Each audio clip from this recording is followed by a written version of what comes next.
शुभम करोति कल्याणम आरोग्यम धन संपदा शत्रु बुद्धि विनाशाय दीप ज्योतिर नमोस्तुते।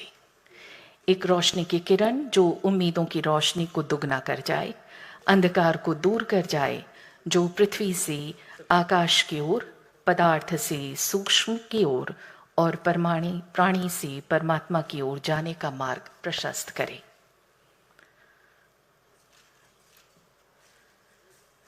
देश की माननीय राज्यपाल श्रीमती आनंदीबेन पटेल और मध्य प्रदेश के मुख्य सहयोग से ही इस कार्यक्रम को मूर्त रूप दिया जाना संभव हो सका है। रविंद्र भट्ट ने हमारे निवेदन पर कार्यक्रम के लिए समय निकालकर हमें कृतज्ञ किया है। ये देश में आयोजित किया जाने वाला ऐसा प्रथम कार्यक्रम है। भाग लेने के लिए धन्यवाद ज्ञापित करता हूँ। एक शैक्षणिक संस्थान के जीवन में 25 वर्षों का पूरा होना तो न्यायाधीश पटवारी प्रशिक्षण केंद्र के छात्रावास में रुकते थे विशेषज्ञताओं एवं श्रेष्ठ प्रणालियों को साझा करने के लिए करने वाला है। भारत की न्यायिक विरासत और वर्तमान और भविष्य के सामने। अब मैं माननीय न्यायमूर्ति श्री प्रकाश श्रीवास्तव साहब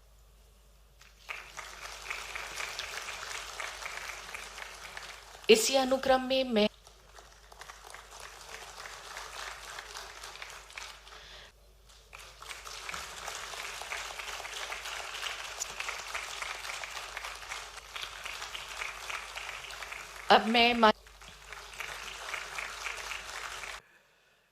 हमारे सौभाग्य से आज मध्य प्रदेश की संस्कार धानी में पधारे हुए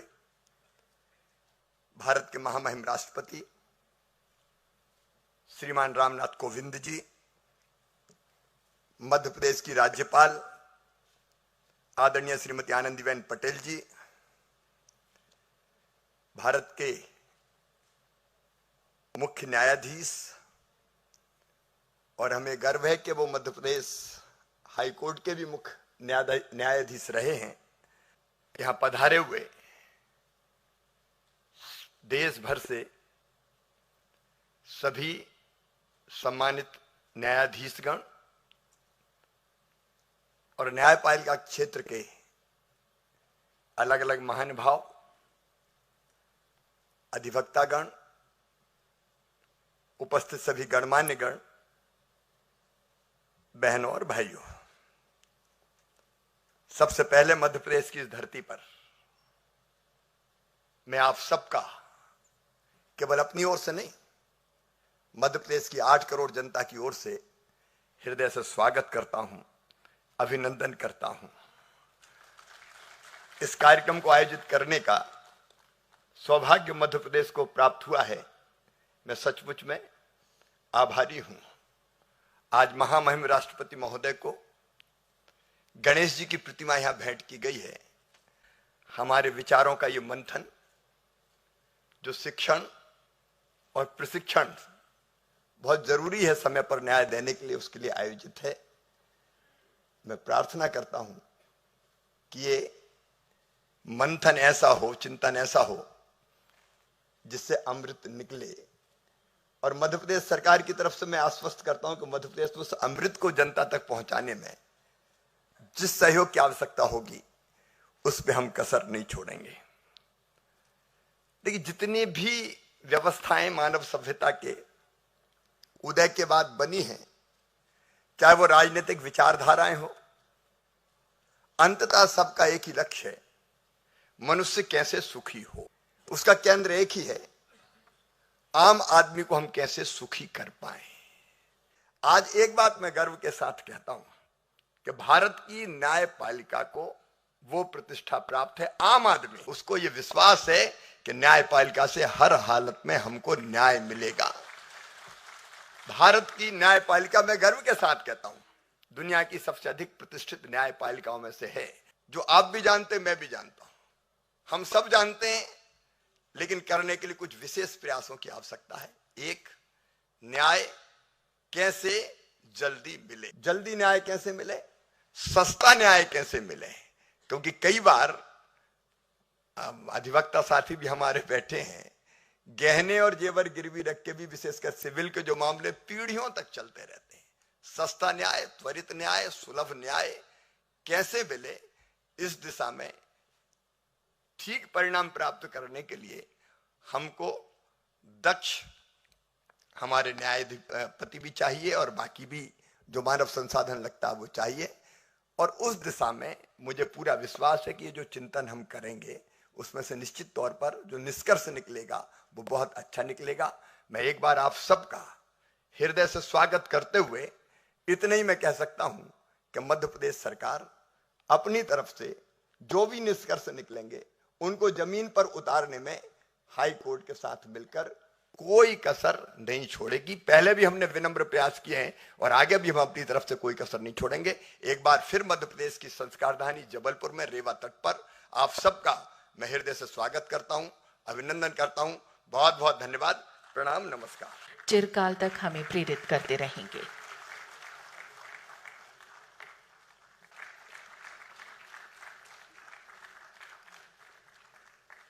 न्यायालय।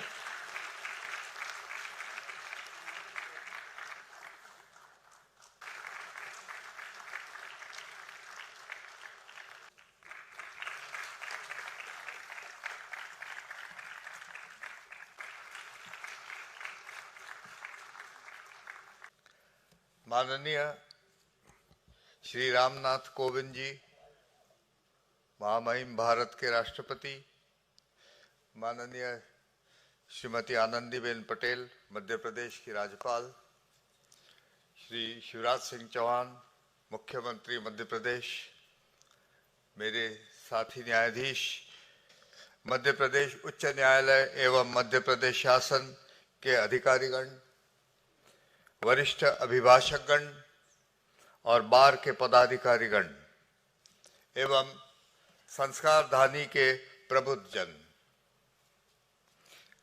आज का कार्यक्रम कई मायनों में महत्वपूर्ण है।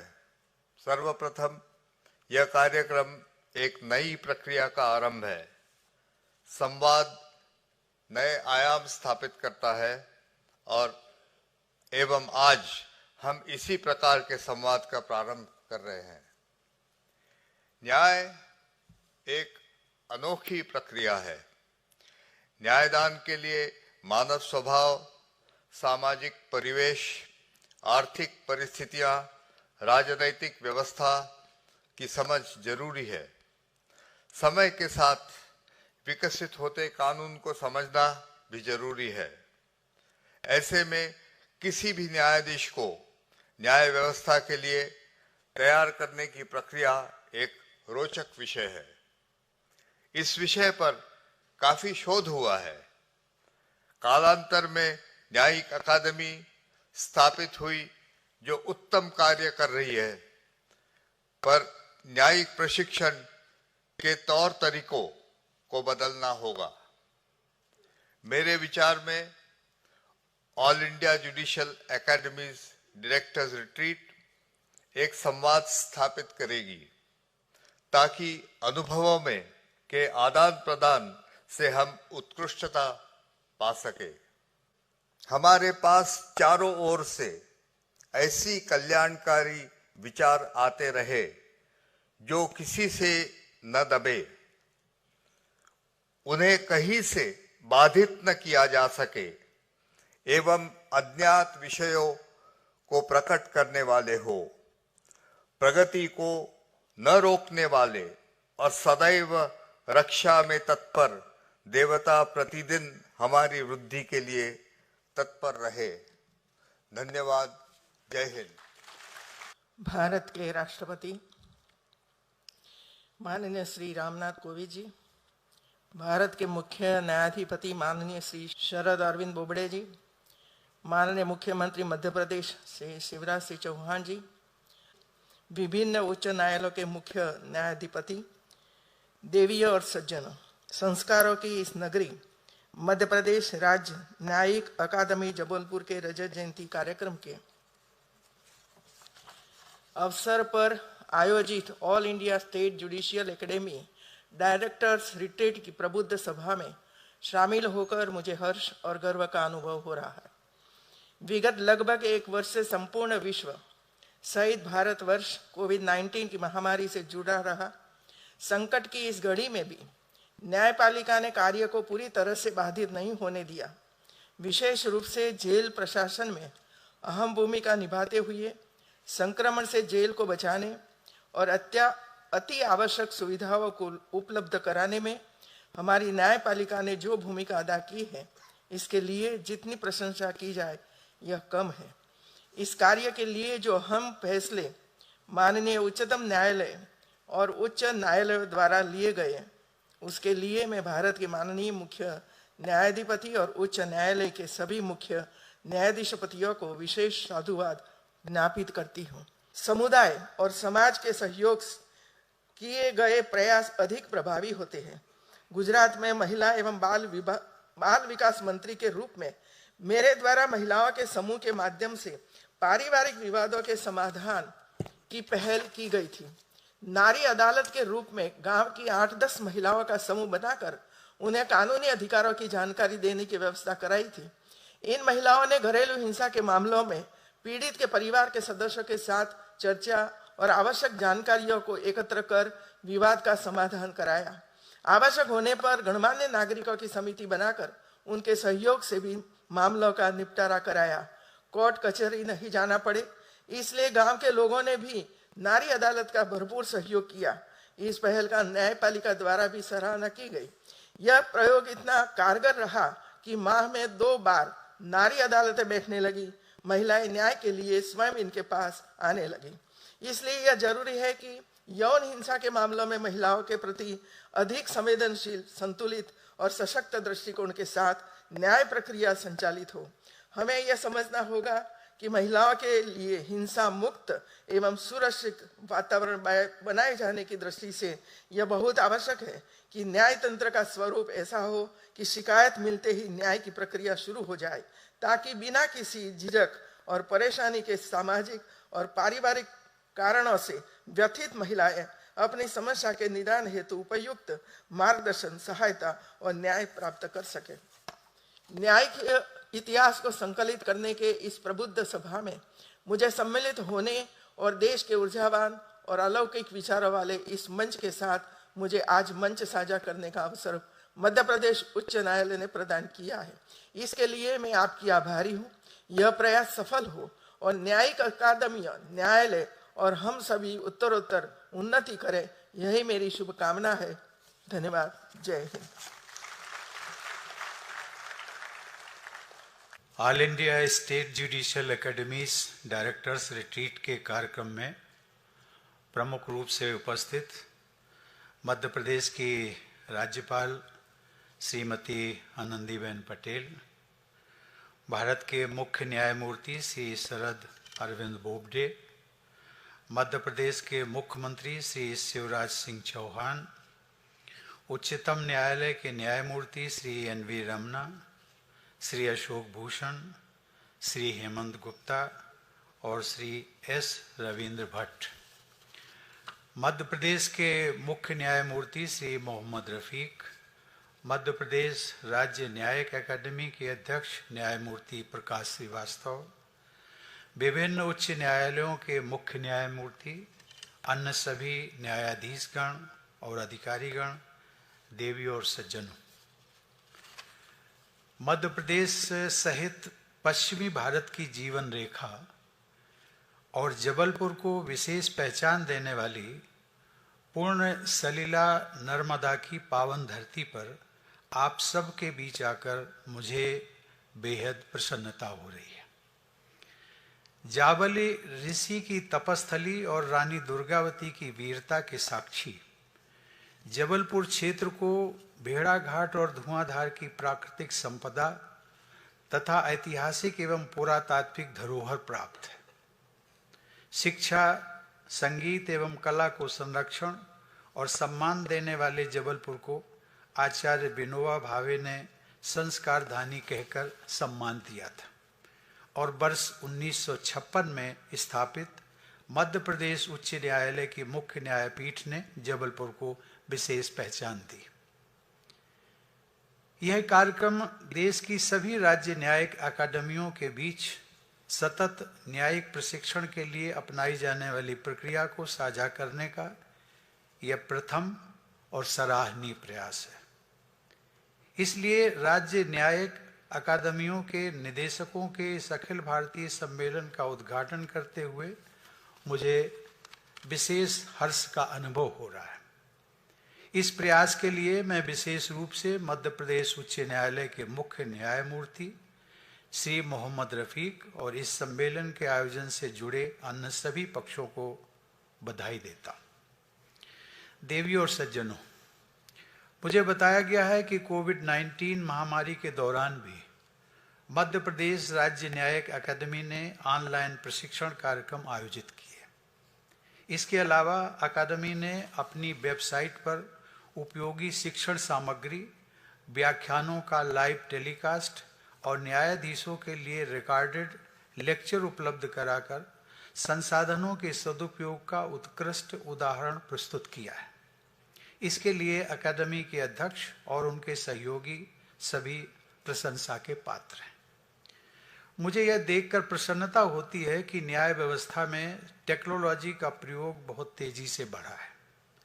देश में 18,000 से ज़्यादा न्यायालयों का कंप्यूटरीकरण हो चुका है।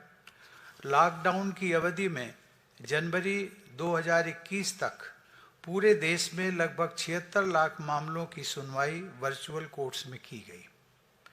साथ ही national judicial data grid, unique identification code तथा QR कोड जैसे इनिशिएटिव्स की सराहना विश्व स्तर पर की जा रही है।